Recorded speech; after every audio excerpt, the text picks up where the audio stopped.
तो देखो बच्चों, अब हम स्टार्ट कर रहे हैं जो सेक्शन, उसका आप हेडिंग डालेंगे मोशन अंडर ग्रेविटी। तो आई होप आपको इक्वेशंस ऑफ मोशन तो पता ही होंगी। उसी को अप्लाई करके हमें यहाँ पे एक चीज पढ़ना है जिसको हम बोलते हैं मोशन अंडर ग्रेविटी।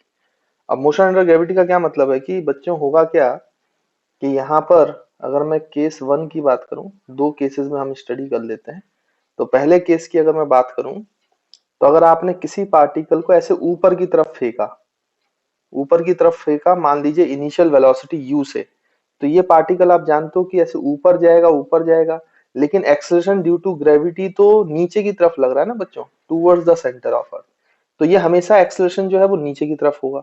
तो जब ये पार्टिकल ऊपर जाएगा, तो बच्चों ऊपर जाते हुए इसकी जो स्पीड है वो कम होती जाएगी, क्योंकि एक्सेलरेशन जो है ये opposite direction to the speed है, वेलोसिटी है ना।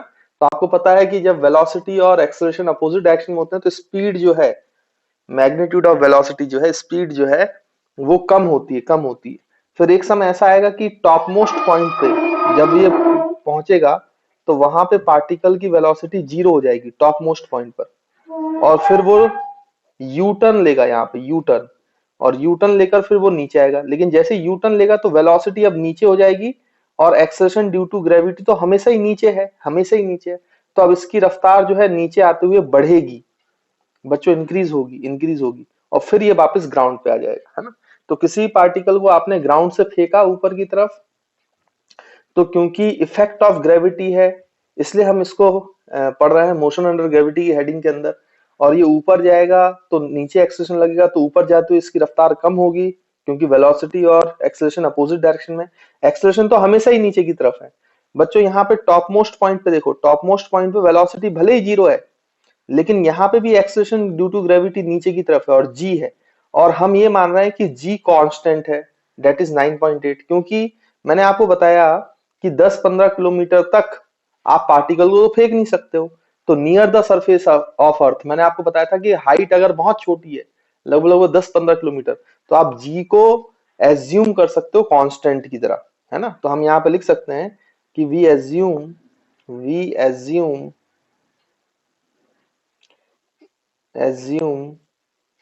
g as constant near the earth surface, है ना। तो कितने नियर भाई, कितने सरफेस के नियर, तो आप लिख सकते हो 10 to 20 किलोमीटर तक। और आप जानते हो किसी पार्टिकल को इससे ज्यादा फेंक पाना पॉसिबल नहीं है। अगर आप थ्रोइंग कैपेबिलिटी की बात कर रहे हो तो उससे ज्यादा की नहीं। तो जी की वैल्यू आप लगभग कांस्टेंट मान सकते हो, मतलब एक्सेलरेशन ड्यू टू ग्रेविटी को कांस्टेंट मान सकते हो। और ये जो ग्रेविटेशनल फोर्स के इफेक्ट में, एक्सेलरेशन ड्यू टू ग्रेविटी के इफेक्ट में जो मोशन हो रहा है, उसी को हम बोलते हैं मोशन अंडर ग्रेविटी पार्टिकल का। अच्छा, आपने वर्टिकली अपवर्ड फेंका तो उसी लाइन पे ये बच्चों वापिस आता है, ये मोशन इन स्ट्रेट लाइन है। लेकिन इसी पाथ पर जो ऊपर जाने का पाथ है वही नीचे आने का पाथ है, लेकिन समझाने के लिए मैंने थोड़ा सा अलग बना दिया है ना, तो इससे कंफ्यूज मत होना आप लोग, है ना। और जी की जो कांस्टेंट वैल्यू है near the surface of earth, वो क्या है बच्चों, 9.8 मीटर पर सेकंड स्क्वायर। और कभी कभी न्यूमेरिकल्स में हम अप्रोक्सीमेटली आसानी से सॉल्व करने के लिए उसको 10 मीटर पर सेकंड स्क्वायर भी ले लेते हैं। तो आपको जी कांस्टेंट मानना है, मतलब acceleration due to gravity constant मानना है। इस पार्टिकल को आपने यू से फेंका तो ऊपर जाते हुए रफ्तार घटेगी, फिर नीचे आते हुए इस वेलोसिटी और एक्सेलरेशन ड्यू टू ग्रेविटी क्या होगी बच्चों, सेम डायरेक्शन हो जाएगी, तो रफ्तार बढ़ेगी, है ना। तो ये जो ऊपर जाने में जो बच्चों समय लगता है, इस टाइम को बोलते हैं टाइम ऑफ एसेंट। यहाँ पे टीए का मतलब क्या है बच्चों, time of ascent, time of ascent. तो टाइम ऑफ एसेंट क्या है, नीचे से टॉप मोस्ट पॉइंट तक पहुंचने का टाइम, है ना। तो ये टॉप मोस्ट पॉइंट है, इसके ऊपर पार्टिकल नहीं जाएगा, तो टॉप मोस्ट पॉइंट तक पहुंचने का जो टाइम है वो टाइम ऑफ एसेंट है। फिर नीचे आने का जो टाइम है वो टाइम ऑफ डिसेंट है, टीडी। तो बच्चों ये है time of descent, time of descent. तो ऊपर से नीचे आने का समय जो है टाइम ऑफ डिसेंट। और पूरी जर्नी करने का समय, मतलब नीचे से ऊपर गया फिर वापस नीचे आया, तो जो टोटल टाइम लग रहा है उसको बच्चों टाइम ऑफ फ्लाइट बोलते हैं, उसको टाइम ऑफ फ्लाइट, है ना। तो total time taken in complete journey जो टोटल टाइम लगा है बच्चों कंप्लीट जर्नी को कवर करने में, ऊपर नीचे से ऊपर जाने में और फिर वापस नीचे आने में, इसको हम बोलते हैं time of flight. Time of flight, तो आप समझ पा रहे होंगे जो टाइम ऑफ फ्लाइट है कैपिटल टी, तो टाइम ऑफ फ्लाइट को आप time of ascent plus time of descent लिख सकते हो। टाइम ऑफ एसेंट है और टाइम ऑफ प्लस डिसेंट है, दोनों टाइम जोड़ दोगे तो टोटल टाइम ऑफ फ्लाइट मिल जाएगा आपको। फिर यहाँ पे देखो बच्चों एक चीज और है, ये टॉप मोस्ट पॉइंट पे जहाँ पे हाइट, जो ये हाइट कवर कर रहा है, मतलब इससे ऊपर तो वो जा ही नहीं सकता ना, तो ये मैक्सिमम हाइट हो गया। तो ये सारी चीजें हमें निकालनी है वन बाई वन करके। मैक्सिमम हाइट आपसे पूछ सकता है, टाइम ऑफ फ्लाइट पूछ सकता है ना बच्चों, velocity of particle at any point पूछ सकता है, तो सम हम यहाँ पर जल्दी से वन बाई वन करके इन चीजों को सॉल्व करते हैं। तो देखिए अब बच्चों इसको सॉल्व करने के लिए, क्योंकि यहाँ पे कांस्टेंट एक्सेलरेशन है हम मान रहे हैं, क्योंकि इससे ज्यादा दूरी के ऊपर सरफेस से नहीं जाएगा पार्टिकल। अगर कांस्टेंट एक्सेलरेशन मान रहे हैं तो आप जानते हो कि इसमें इक्वेशंस ऑफ मोशन वैलिड है। जो हमने इक्वेशंस ऑफ मोशन पढ़ी थी वो तो बच्चों कांस्टेंट एक्सेलरेशन के लिए पढ़ी थी ना, तो यहाँ पे एक्सेलरेशन ड्यू टू ग्रेविटी अगर कांस्टेंट मान रहे हैं 10-20 किलोमीटर तक, तो हम वहां पे इक्वेशंस ऑफ मोशन अप्लाई कर सकते हैं और उसी के थ्रू आप टाइम ऑफ फ्लाइट निकाल सकते हो, टाइम ऑफ एसेंट निकाल सकते हो, मैक्सिमम हाइट निकाल सकते हो। जो भी चीज पूछी जाए बड़ी ही आसानी से आप निकाल पाएंगे। तो चलिए यहाँ पे निकालना शुरू करते हैं बच्चों। तो पहले हम निकालते हैं टाइम ऑफ फ्लाइट, है ना। तो फर्स्ट जो पार्ट है जो हम यहाँ पे सॉल्व कर रहे हैं वो हम निकालेंगे टाइम ऑफ फ्लाइट।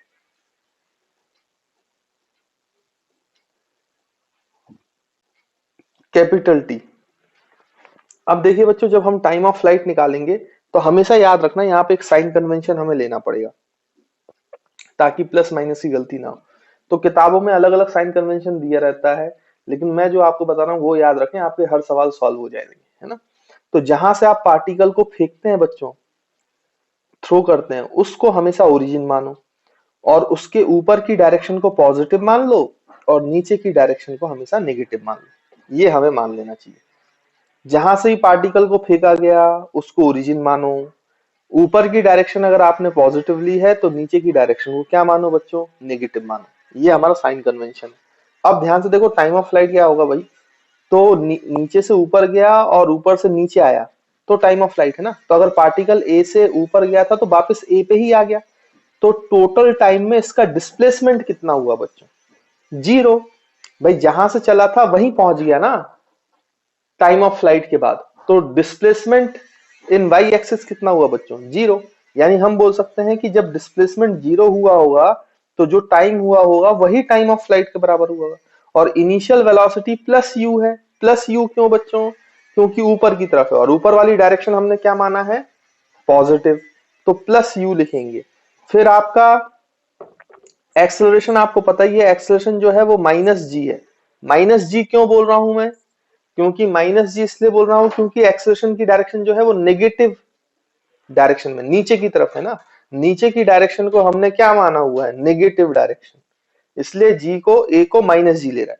अब आपको पता है कि चारों वेरिएबल्स इसमें फाइनल वेलोसिटी नहीं है, तो यहाँ पे कौन सी इक्वेशन लगेगी बच्चों, यहाँ पे कौन सी इक्वेशन लगेगी, तो आपको पता है 3 इक्वेशन ऑफ मोशन पढ़ा था, तो एस यू टी ए आता है, तो सेकंड इक्वेशन ऑफ मोशन में आता है। फाइनल वेलोसिटी गायब किसमें होती है बच्चों, सेकंड इक्वेशन में, तो लगा दो।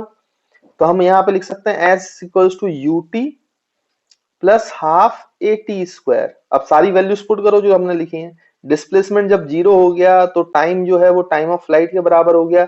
ए की वैल्यू माइनस जी है तो बच्चों मैंने माइनस पहले ही बाहर लिख लिया, तो यहाँ पे जी लिख लूंगा, माइनस जी है तो माइनस बाहर आ गया, इनटू टाइम ऑफ फ्लाइट का स्क्वायर।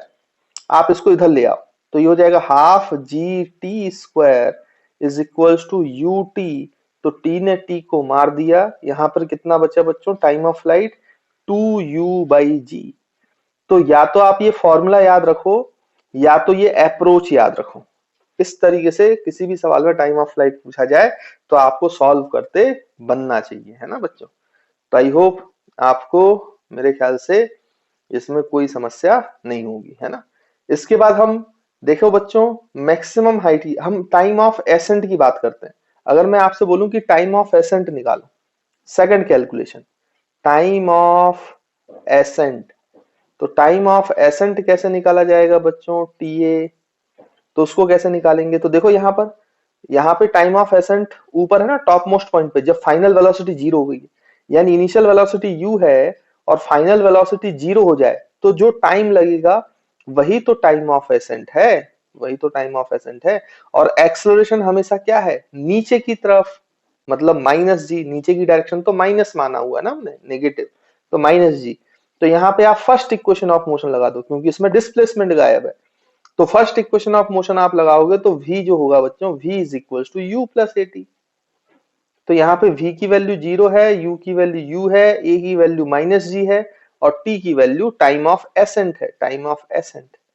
तो देखो टाइम ऑफ एसेंट की वैल्यू क्या आएगी बच्चों, देखिए यहाँ पर, तो ये इधर आ गया, तो टाइम ऑफ एसेंट देखो आप सॉल्व करोगे तो g into time of accent इधर आ जाएगा, यहाँ u बचेगा, तो टाइम ऑफ एसेंट की वैल्यू आएगी u बाई जी।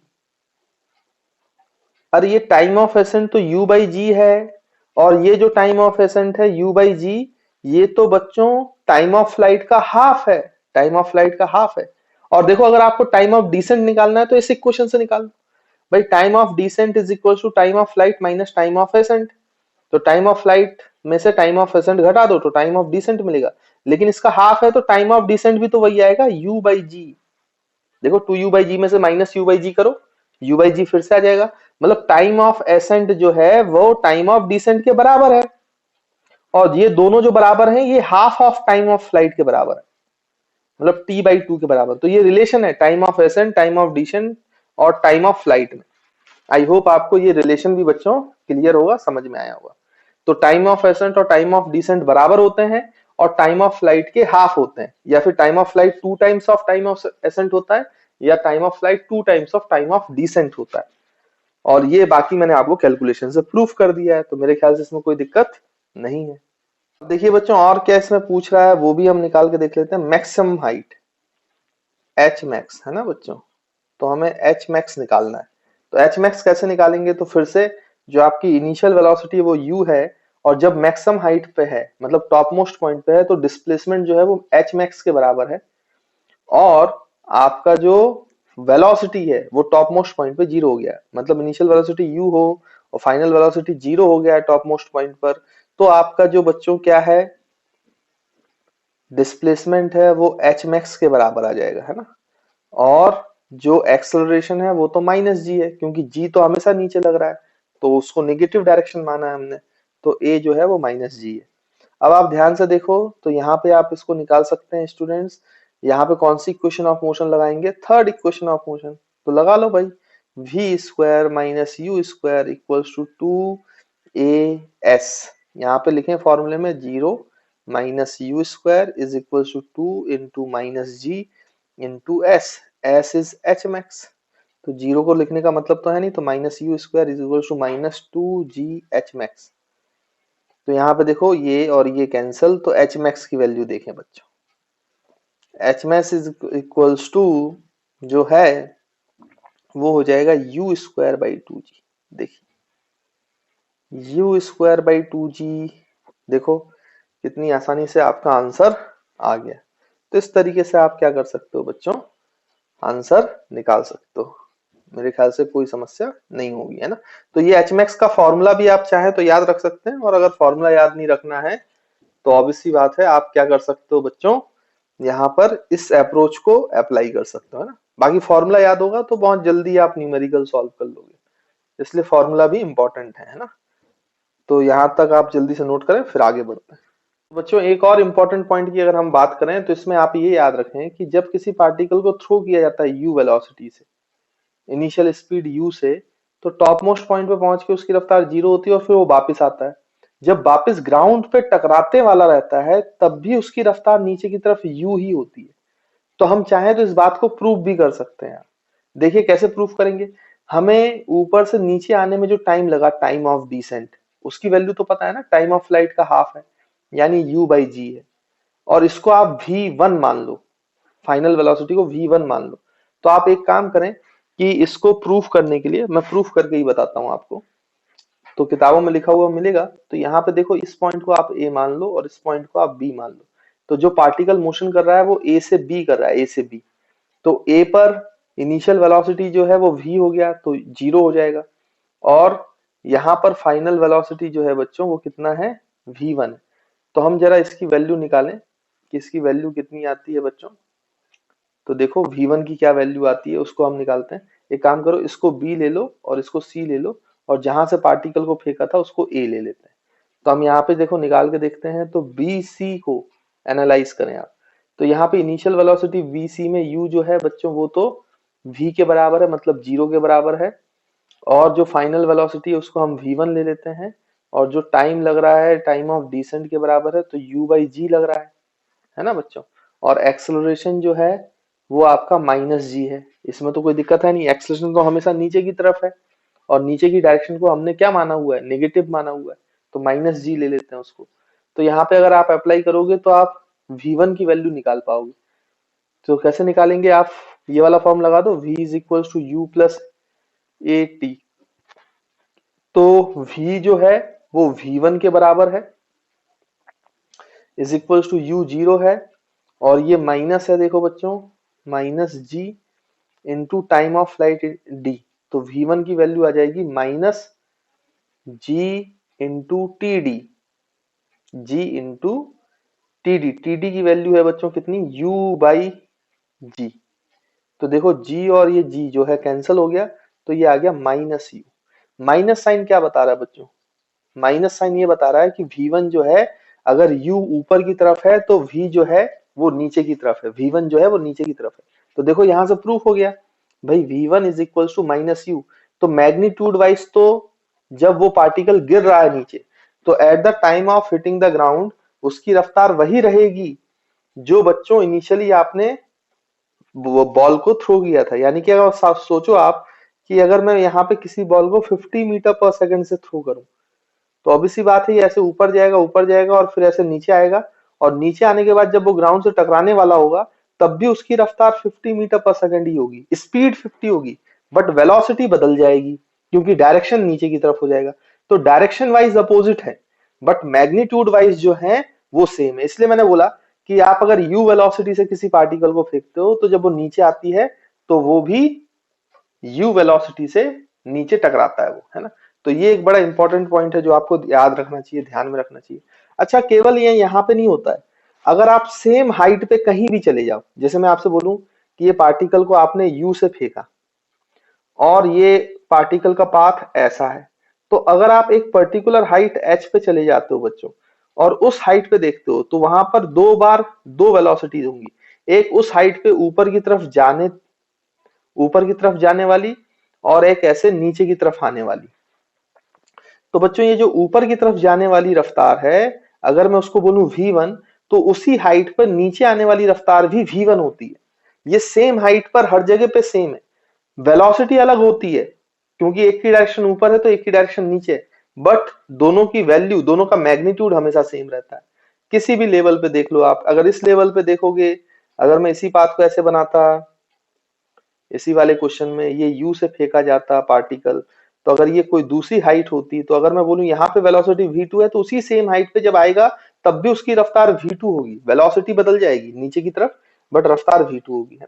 तो आई होप आपको ये जो पॉइंट्स हैं ये क्लियर हो रहे हैं कि, और बाकी मैंने एक के लिए तो प्रूफ कर दिया है, वैसे हर किसी के लिए भी आप प्रूफ कर सकते हो, करने की जरूरत नहीं है क्योंकि मैंने आपको बता दिया है, तो आप इस पॉइंट को याद रखें, है ना। तो कभी कभी डायरेक्टली न्यूमेरिकल में ये पॉइंट यूज हो जाते हैं, इसलिए मैं आपको यहाँ पे बता रहा हूँ। अब देखें बच्चों, और अगर हम बात करें तो अब कुछ न्यूमेरिकल्स भी करते हैं इससे रिलेटेड जल्दी से, तो आपको और क्लैरिटी आ जाएगी।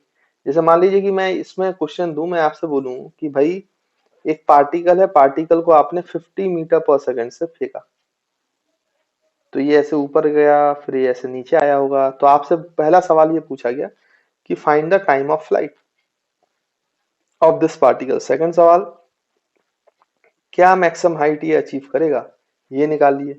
और अगर मुझे सवाल पूछना है तो मैं ऐसा पूछ सकता हूं भाई कि find displacement of particle at t equals to 2 second, तो 2 सेकंड पे डिस्प्लेसमेंट बताओ। तीसरा चौथा सवाल आपसे ये पूछा जा सकता है कि find the velocity of particle at t equals to 2 second, तो 2 सेकंड पे वेलोसिटी ऑफ पार्टिकल बताओ। तो देखो बच्चों, ऐसे कोई भी सवाल आए आपसे तो एक ही सवाल पूछा जाएगा एग्जाम में, लेकिन मैं सारे सवाल एक क्वेश्चन के थ्रू करा दे रहा हूँ, है ना, ताकि आपको कॉन्फिडेंस रहे। तो देखिए यहाँ पे हम सॉल्यूशन करें तो सबसे पहले टाइम ऑफ फ्लाइट निकालें, तो हमें u पता है, और अगर u पता है तो आपको पता है कि इसको ओरिजिन मान लिया, ऊपर की डायरेक्शन प्लस मान ली, नीचे की डायरेक्शन नेगेटिव। एक चीज जो आपको क्वेश्चन में कभी नहीं दी जाएगी वो g है। आपको पता है g हमेशा नीचे की तरफ लगता है और उसकी वैल्यू 9.8 होती है, बट इस सवाल के लिए हम उसकी वैल्यू 10 यूज कर लेंगे बच्चों। तो हमेशा याद रखना 9.8 कब यूज करना है, ये बच्चों को कंफ्यूजन होता है, और 10 कब यूज करना है। बच्चों अभी हम एग्जांपल्स कर रहे हैं ना, जो मैं आपको यहाँ पे सॉल्व करा रहा हूँ, तो मैं उसको 10 लेके सॉल्व कर रहा हूँ, है ना। लेकिन जब आप किताबों से क्वेश्चन करते हो तो आपको कैसे पता चलेगा कब 10 लेना है तो कब 9.8 लेना है। तो हमेशा एक बात याद रखना, अगर किसी क्वेश्चन में बुक में लिखा नहीं हो कि 10 यूज करना है तो आपको 10 यूज करना ही नहीं है, आप 9.8 यूज करें फिर। अगर किताब में लिखा ही नहीं है कि 10 है, मतलब क्वेश्चन में कहीं पे भी नहीं लिखा कि 10 मीटर पर सेकंड स्क्वायर यूज करना है, तो आप हमेशा 9.8 यूज करें। और अगर किसी क्वेश्चन में 10 यूज करना होगा तो उसमें ब्रैकेट में लिख देता है वो कि टेक जी एज 10 मीटर पर सेकंड स्क्वायर। तो अगर टेक जी एज 10 मीटर पर सेकंड स्क्वायर लिखा हुआ है क्वेश्चन में, तो फिर उसमें 10 ले सकते हो आप। लेकिन अगर नहीं लिखा हुआ है ऐसी स्टेटमेंट, तो फिर आपको 10 नहीं लेना है, फिर आपको 9.8 लेना है।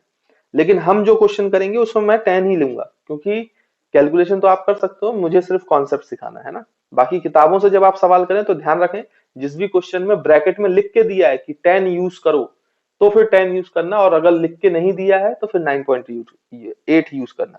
एग्जाम में भी ऐसे ही करना है आपको, है ना। अगर उसको 10 यूज कराना होगा तो वो लिखेगा कि use the value of g as 10 meter पर सेकेंड। खैर हम आगे बढ़ते हैं। तो टाइम ऑफ फ्लाइट है बच्चों, तो यहाँ पे फिर से आप चाहो तो इसको ओरिजिन मान लो, ऊपर की डायरेक्शन प्लस मान लो, नीचे की डायरेक्शन नेगेटिव मान लो। यू की वैल्यू पता है, जी आपको वैसे ही पता होता है। टॉप मोस्ट पॉइंट पे वी जो है वो 0 होगा, तो आप निकाल सकते हो, इक्वेशंस ऑफ मोशन लगा के निकाल सकते हो, जो अभी हमने डेरिवेशन की है। लेकिन मैं पहले ही डिराइव कर चुका हूं, तो मैं तो डायरेक्ट फॉर्मूले से निकाल रहा हूं। आप होमवर्क में चाहें तो इक्वेशन ऑफ मोशन लगा के, जैसे हमने डेरिवेशन किया वैसे निकाल सकते हो। क्यों ऐसा होता है, क्योंकि नाइन्थ में बच्चों ये जो क्वेश्चन है, ये जो टाइम पीरियड आपसे पूछा जाएगा तो वो 2-3 मार्क्स में भी आएगा, तो आपको स्टेप्स लिखनी पड़ेंगी सारी। अगर आप फॉर्मूले से सॉल्व करके लिखोगे तो टीचर कभी नंबर, उसमें कभी कभार नंबर काट लेते हैं, कि क्योंकि बहुत छोटा हो जाता है, ये एक लाइन में आंसर आ जाएगा। हालांकि ओलंपियाड वगैरह में आएगा तो आपको टेंशन नहीं लेना, आपको वैसे ही करना है जैसे मैं बता रहा हूँ।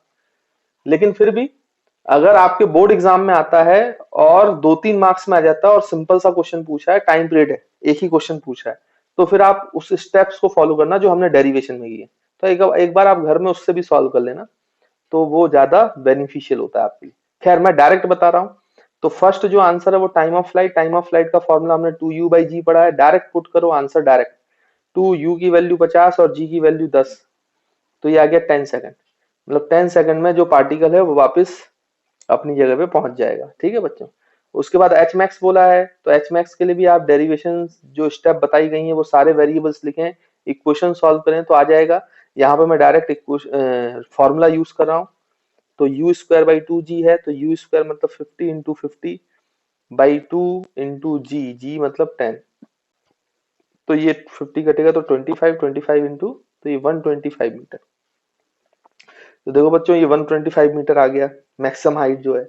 Direct answer. Third, displacement at t equals to 2 second पूछा है, तो टाइम बच्चों आपको दिया है 2 सेकंड। डिस्प्लेसमेंट आपसे पूछा गया है कि पार्टिकल का डिस्प्लेसमेंट कितना होगा। अच्छा, इनिशियल वेलोसिटी ऊपर की तरफ है, ऊपर की डायरेक्शन पॉजिटिव है, तो +50 ले लेंगे। नीचे की डायरेक्शन नेगेटिव है, तो जो एक्सेलरेशन है ड्यू टू ग्रेविटी उसको -g ले लेंगे। फिर इक्वेशन ऑफ लगाएंगे डिस्प्लेसमेंट का, तो displacement equals to ut plus half a t square. तो पुट कर दो बच्चों, u की वैल्यू 50 इंटू 2, माइनस माइनस क्यों, क्योंकि a की वैल्यू -g है, तो minus half into 10 into T square, तो 2 का स्क्वायर यहाँ पे लिखो, तो ये स्क्वायर और ये स्क्वायर कैंसिल। यहाँ पे 50 इंटू 2 100 हो जाएगा, माइनस 10 इंटू 2 20 हो जाएगा, तो डिस्प्लेसमेंट आया 80 मीटर्स। देखो डिस्प्लेसमेंट आएगा बच्चों 80 मीटर्स। तो इस तरीके से आप इन क्वेश्चंस को सॉल्व कर सकते हो। फिर हमें वेलोसिटी भी चाहिए एट एनी टाइम, तो भाई हमारा जो फोर्थ क्वेश्चन है उसमें टाइम जो है वो 2 सेकंड्स है, वेलोसिटी की वैल्यू निकालनी है बच्चों। इनिशियल वेलोसिटी ऊपर की तरफ है तो 50 है, और एक्सेलरेशन तो हमेशा माइनस जी है ना, -10 है। तो यहाँ पे हम लिख लें first equation of motion u plus a t. तो आप यहाँ पे v लिखोगे, u की वैल्यू 50 लिखोगे और माइनस जी 10 × 2, तो v की वैल्यू आ जाएगी 50 माइनस 20 डेट इज 30 मीटर पर सेकंड। तो 2 सेकंड पे वेलोसिटी की वैल्यू है बच्चों 30 मीटर पर सेकंड। तो देखो इस टाइप से आपसे क्वेश्चन पूछा जाए तो आप कोई भी क्वेश्चन को वेरिएबल्स लिखकर इक्वेशन ऑफ मोशन लगा के सॉल्व कर सकते हो। बस साइन कन्वेंशन का ध्यान देना, एक डायरेक्शन को आपको पॉजिटिव लेना है तो दूसरी डायरेक्शन को नेगेटिव लेना है। और हमेशा मैं प्रेफर करता हूँ, आप भी ऐसे ही प्रेफर कर सकते हो कि जहां से पार्टिकल को फेंको उसको ओरिजिन मान लो, ऊपर की डायरेक्शन पॉजिटिव मान लो, नीचे की डायरेक्शन नेगेटिव मान लो। तो आपका कोई भी क्वेश्चन अटकने वाला नहीं है और आसानी से आंसर आ जाएगा।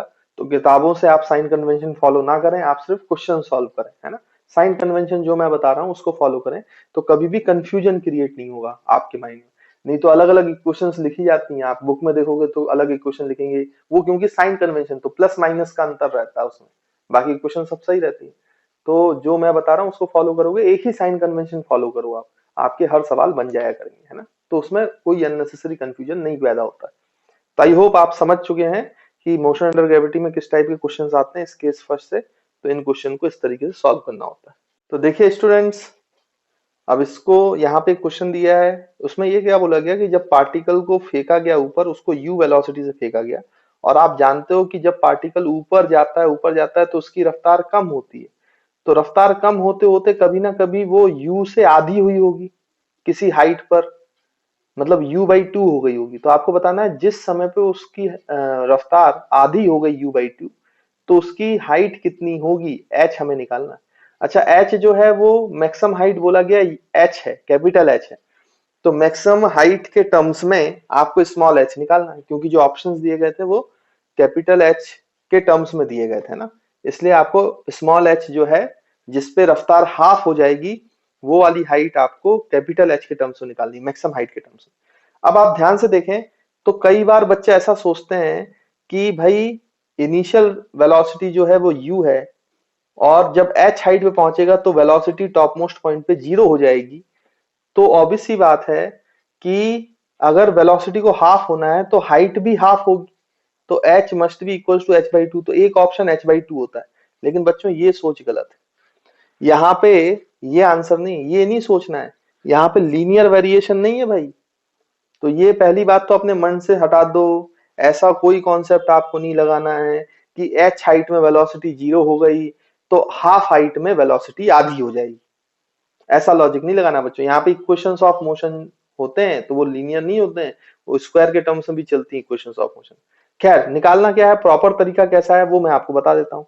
तो भाई आपको पहले तो आप मैक्सिमम हाइट सोचो, मैक्सिमम हाइट की वैल्यू क्या होती है बच्चों, उसका फॉर्मूला हमारे पास है u²/2g, है ना। तो ये मैक्सिमम हाइट का फॉर्मूला हमने लगा के निकाल के रख लिया। अब हम यहाँ पे इक्वेशंस ऑफ मोशन लगाएं तो देखो इनिशियल वेलोसिटी u है, जहां से पार्टिकल को फेंका उसको ओरिजिन मान लिया, ऊपर की डायरेक्शन प्लस मान ली, नीचे की डायरेक्शन नेगेटिव मान ली। सिंपल सी बात, साइन कन्वेंशन पहले अप्लाई कर लो। u जो है वो पॉजिटिव होगा। फिर फाइनल वेलोसिटी आपको तब हाइट चाहिए ना बच्चों जब फाइनल वेलोसिटी u/2 हो जाए, तो फाइनल वेलोसिटी u/2 होनी चाहिए। और डिस्प्लेसमेंट जो है वो h के बराबर हो जाएगा, क्योंकि h ही तो निकालना है। और एक्सेलरेशन ड्यू टू ग्रेविटी वो तो हमेशा नीचे की तरफ है, तो नीचे की डायरेक्शन नेगेटिव है तो वो हमेशा माइनस है, माइनस ले लिया। अब देखो इसमें इक्वेशन ऑफ मोशन लगा लो, v² minus u² is equal to 2as। तो यहाँ पे बच्चों हम अप्लाई करते हैं इक्वेशन ऑफ मोशन में, तो v है u/2, तो u/2 का whole square minus u² is equals to -2, a की वैल्यू बच्चों माइनस जी है ना, तो माइनस जी कर दिया मैंने। और s जो है वो h के बराबर है। अब इसको सॉल्व करेंगे तो ये u²/4 minus u² is equals to -2gh। फिर अगर हम फर्दर सॉल्व करेंगे तो 4 इधर जाएगा तो u² -4², तो -3u², एलसीएम ले लो बच्चों, इक्वल्स टू -2gh। तो माइनस और ये माइनस बच्चों क्या हो जाएगा, कैंसल आउट। आई होप आपको इसमें कोई दिक्कत नहीं है।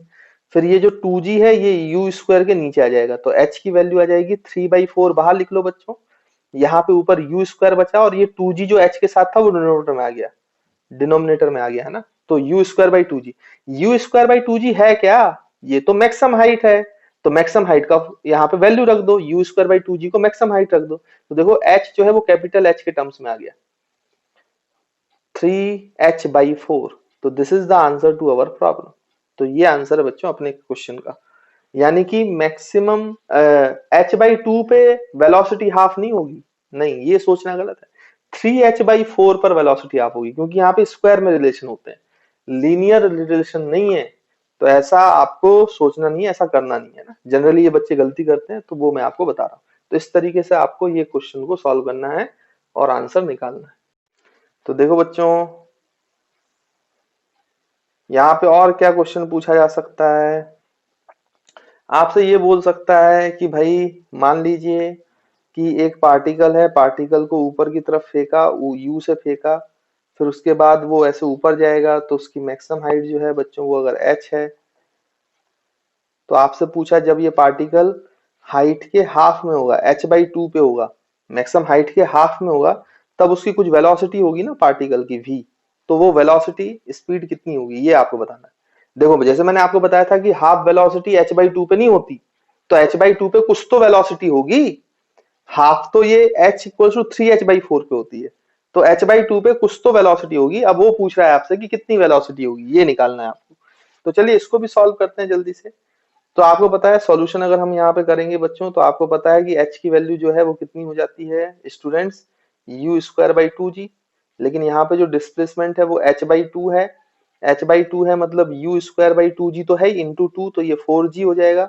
u जो है वो पॉजिटिव है, क्योंकि जहां से पार्टिकल को फेंका उसको ओरिजिन माना, ऊपर की डायरेक्शन प्लस मानी, नीचे की डायरेक्शन नेगेटिव मानी, जो हमेशा करते आते हैं।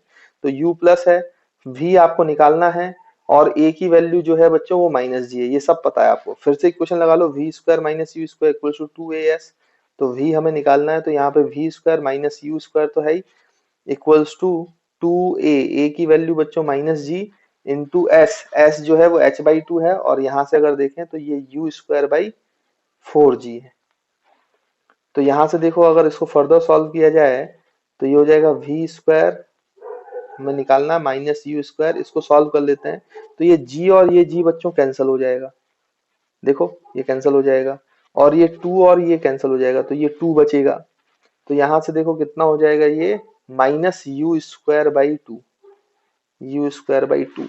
देखो अब इस u² को उधर ले जाओ, तो v² is equals to u² - u²/2। तो देखो u² में से u²/2 कैंसिल हो जाएगा, तो u²/2 ही बचेगा। तो आपकी वेलोसिटी क्या हो जाएगी बच्चों, यू रूट ले लो, तो रूट लोगे तो u² रूट से बाहर आ जाएगा और √2 बचेगा। तो this is the answer to this question. तो हाफ हाइट पर जो वेलोसिटी होती है वो u/√2 मीटर पर सेकेंड होती है, इनिशियल स्पीड का √2 टाइम्स कम होता है ना। तो आई होप आपको इस टाइप से क्वेश्चन आएंगे अगर जब नीचे से ऊपर पार्टिकल को फेंका जाता है, तो आपसे आसानी से बच्चों बन जाएंगे। देखो बच्चों, अभी मैंने आपको केस 1 बताया, जब हम ग्राउंड से किसी पार्टिकल को वर्टिकली अपवर्ड थ्रो कर रहे हैं। केस 2 भी मोशन अंडर ग्रेविटी में पूछा जा सकता है। क्या पूछा जा सकता है, बोला जाएगा कि ग्राउंड से आप किसी टावर पे खड़े हो या किसी बिल्डिंग पे खड़े हो, जिसकी हाइट h है, जिसकी हाइट बच्चों h है। तो ये कोई टावर है या बिल्डिंग है, कुछ भी हो सकता है, क्लिफ हो सकती है, तो आप h हाइट ऊपर है, और इसमें बोला गया कि एक पार्टिकल को ड्रॉप किया जा रहा है, मतलब इसको रिलीज किया है। यहाँ से बच्चों ड्रॉप करना या रिलीज करना, इसका मतलब क्या है कि इनिशियल वेलोसिटी जो है वो 0 है, मतलब जो इसको ड्रॉप किया गया, छोड़ा आपने, टावर h हाइट्स की टावर से इसको छोड़ा या फिर ड्रॉप किया या रिलीज किया, तो इनिशियल वेलोसिटी इसका मतलब क्या है बच्चों, 0 है। तो ये पार्टिकल ऐसे नीचे आएगा, मोशन इन स्ट्रेट लाइन, है ना, ये तो हमें पता ही है, इसमें तो कोई दिक्कत है नहीं। तो आपसे वही पूछा जाएगा, जब ये ग्राउंड पे टकराएगा तो टाइम ऑफ फ्लाइट कितना होगा आपका, किसी भी टाइम पे वो कितना नीचे डिस्प्लेसमेंट करेगा, किसी भी टाइम पर नीचे जब आएगा तो टी टाइम पे उसकी क्या वेलोसिटी होगी। तो ऐसे कुछ कुछ क्वेश्चंस आपसे पूछे जाते हैं इस वाले केस में, है ना। तो इसको भी देखो मैं यहाँ पे जल्दी से सॉल्व करके आपको बता देता हूँ। तो क्या क्या निकालना है, देखो बच्चों, सबसे पहली बात तो हम टाइम ऑफ फ्लाइट निकालेंगे, है ना, पहली चीज। तो ये केस 2 है, तो इस तरीके से आपको दिया रहता है, तो हम यहाँ पे निकालेंगे टाइम ऑफ फ्लाइट। तो यहाँ पे अगर हम टाइम ऑफ फ्लाइट की बात करें बच्चों, तो time of flight capital T कितना होगा भाई, ऊपर से नीचे आने में जो समय है उसी को हम क्या बोलते हैं, टाइम ऑफ फ्लाइट, जब तक ग्राउंड से नहीं टकराता, है ना। तो यहाँ पे देखो, जहां से पार्टिकल को फेंको उसको ओरिजिन मानो, साइन कन्वेंशन तो लेना ही है, ऊपर की डायरेक्शन प्लस लो और नीचे की डायरेक्शन नेगेटिव लो, और जी जो है वो हमेशा ही नीचे की तरफ है, हमेशा ही नीचे की तरफ है, तो कोई दिक्कत है ही नहीं, जी तो नेगेटिव ही लेना है ना। तो हम ऊपर की डायरेक्शन प्लस, नीचे की direction negative. Time of flight निकालने के लिए आप ध्यान से देखो तो डिस्प्लेसमेंट कितना कवर कर रहा है बच्चों पार्टिकल, डिस्प्लेसमेंट कवर कर रहा है यहां से ग्राउंड तक का, डेट इज एच। लेकिन ये एच डिस्प्लेसमेंट नीचे की तरफ है बच्चों, तो माइनस एच लिखो इसको, एच नहीं लिखो माइनस एच, क्योंकि डिस्प्लेसमेंट नीचे की तरफ है और नीचे की डायरेक्शन हमने नेगेटिव मानी हुई। उसके बाद फिर इनिशियल वेलोसिटी इसमें जीरो है। फाइनली जो टाइम लगेगा एच डिस्प्लेसमेंट करने में वो टाइम ऑफ फ्लाइट के बराबर है, और acceleration due to gravity minus g है, जी क्योंकि हमेशा नीचे की तरफ है तो उसको माइनस ही लेना है। तो यहाँ पे आप इक्वेशन ऑफ मोशन लगा दो, s equals to u t plus half a t square, तो एस की वैल्यू हो गई माइनस एच, यू जीरो तो जीरो हो गया, माइनस हाफ ए की वैल्यू माइनस जी, और टी जो है वो टाइम ऑफ फ्लाइट। तो यहाँ पे देखो minus h is equal to minus half g t square, तो माइनस माइनस कैंसल, तो टी स्क्वायर की वैल्यू आ जाएगी बच्चों 2h/g। तो टाइम ऑफ फ्लाइट कितना आ जाएगा, रूट ले लो, तो रूट 2h/g। तो वेरी वेरी इंपॉर्टेंट फॉर्मूला, याद रखने लायक फॉर्मूला, कि जब भी पार्टिकल ड्रॉप किया जाता है तो h हाइट कवर करने में उसको कितना टाइम लगता है और ग्राउंड पे कितने देर बाद पहुंचता है, तो रूट अंडर रूट 2h/g। तो आई होप आपको ये वाला पॉइंट क्लियर होगा। अच्छा बच्चों, जब वो पार्टिकल नीचे गिरता है तो जब ग्राउंड को हिट करता है तो उसकी क्या रफ्तार होती है, ये हमें बताना है, उसकी क्या वेलोसिटी होगी, ये बताइए बोला गया। तो हम यहाँ पे लिख सकते हैं सेकंड जो पैरामीटर है जो हमें निकालने को आता है, velocity of particle eight ground. तो ग्राउंड पे पार्टिकल की जो वेलोसिटी है वो कितनी होगी बच्चों, ये निकालना है। तो उसके लिए भी क्या करेंगे हम, देखो u तो जीरो ही है, और उसने जो डिस्प्लेसमेंट कवर किया है वो नीचे की तरफ किया है, इसलिए माइनस एच लिखेंगे, और a जो है वो माइनस जी है ही, और v हमें निकालना है। तो third equation of motion use करो, v square minus u square is equal to 2gs। तो यहाँ पे v स्क्वायर है माइनस यू स्क्वायर जीरो है, ये 2 है माइनस g है, और s जो है वो माइनस h है। तो v square is equal to minus minus plus, तो 2gh। तो v की वैल्यू आ गई अंडर रूट 2gh। तो याद रखेंगे जब पार्टिकल ग्राउंड पर गिरता है तो उसकी वेलोसिटी नीचे की तरफ होती है, और ये नीचे की तरफ कितनी वेलोसिटी है बच्चों, अगर मैं यहाँ पे बोलूं कि आपने एक टावर से h हाइट के टावर से एक पार्टिकल को नीचे ड्रॉप किया है, तो वो जब नीचे आता है तो नीचे आके जब टकराता है तो उसकी जो वेलोसिटी होती है नीचे की तरफ स्पीड होती है वो अंडर रूट 2gh होती है, याद रखेंगे। आई होप आपको ये वाला पॉइंट भी क्लियर होगा। उसके बाद फिर आपसे ये बोला गया कि भाई displacement at any time T, displacement at any time T, किसी भी टी टाइम में कितना डिस्प्लेसमेंट कवर करेगा बच्चों नीचे। तो भाई डिस्प्लेसमेंट कवर कर रहा है मान लो s, और आपका इनिशियल वेलोसिटी है जीरो, एक्सेलरेशन जो है वो माइनस जी, और किसी भी टाइम t में। तो आप सेकंड इक्वेशन ऑफ मोशन लगा दो, s equals to u t plus half a t square, तो u तो जीरो है और a की वैल्यू माइनस जी है, तो डिस्प्लेसमेंट जो कवर करेगा वो minus half g t square करेगा। देखो बच्चों ये है रिलेशन आपका minus half g t square. तो माइनस क्या बता रहा है कि डिस्प्लेसमेंट जो है वो नीचे की तरफ हुआ है, यानी कि किसी भी टाइम टी में वो पार्टिकल यहाँ पे होगा, और ये जितना डिस्प्लेसमेंट, क्योंकि मैं नीचे की तरफ बोल रहा हूं तो मैग्नीट्यूड वाइज ये कितना डिस्प्लेसमेंट होगा, हाफ जी टी स्क्वायर। नीचे तो मैंने बता ही दिया, माइनस का मतलब नीचे हुआ, तो नीचे मैग्नीट्यूड कितना हुआ है पार्टिकल का, कितने मैग्नीट्यूड से डिस्प्लेस हुआ है, तो हाफ जी टी स्क्वायर बच्चों। फिर फोर्थ आपको ये पूछ सकता है velocity of particle at any time T. तो पार्टिकल की वेलोसिटी एट टाइम टी, किसी भी टी टाइम पे कितनी होगी बच्चों, तो वो भी आप निकाल सकते हो। वेलोसिटी निकालना है किसी भी टाइम टी पर, एक्सेलरेशन जो है वो माइनस जी है, और जो बच्चों u है वो क्या है जीरो। तो v is equal to u plus a t which is equal to zero minus g t. तो v की वैल्यू आ गई माइनस जी टी। माइनस का क्या मतलब है, माइनस जी टी आ रहा है, माइनस का मतलब ये जो है कि किसी भी टाइम t में वेलोसिटी जो है वो डाउनवर्ड डायरेक्शन में, तो उसका मैग्नीट्यूड कितना है जी टी। अगर हम उसका सिर्फ न्यूमेरिकल वैल्यू देखें तो हम ये बता रहे हैं कि टी टाइम के बाद, किसी भी टी टाइम के बाद जो पार्टिकल की वेलोसिटी है वो नीचे की तरफ है, और इसकी वैल्यू है जी टी, इसका मैग्नीट्यूड जी टी है ना बच्चों। बाकी नेगेटिव साइन ये बता रहा है कि नीचे की तरफ। तो आई होप आपको इस क्वेश्चन में भी, इस केस में भी, ऊपर से टावर से ड्रॉप करने वाले केस में भी आपको टाइम ऑफ फ्लाइट पूछे तो उसका फॉर्मूला भी आता है, कैसे निकालना है ये भी समझ में आ गया होगा, वेलोसिटी ग्राउंड पे कितनी होती है वो भी समझ में आ गया होगा बच्चों, डिस्प्लेसमेंट कितना होता है किसी भी टाइम टी पे ये भी समझ में आ गया होगा, और velocity of particle at time T का मैग्नीट्यूड कितना होता है, तो जी टी नीचे की तरफ, ये भी क्लियर होगा। तो इस तरीके से आपको दोनों केस में से कोई भी केस आए, कोई न्यूमेरिकल आए, तो आप इस तरीके से सॉल्व कर सकते हो। मैंने सारी जानकारी आपको यहाँ पे दे दी है। तो आई होप आपको ये सेक्शन जो है मोशन अंडर ग्रेविटी का ये समझ में आया होगा।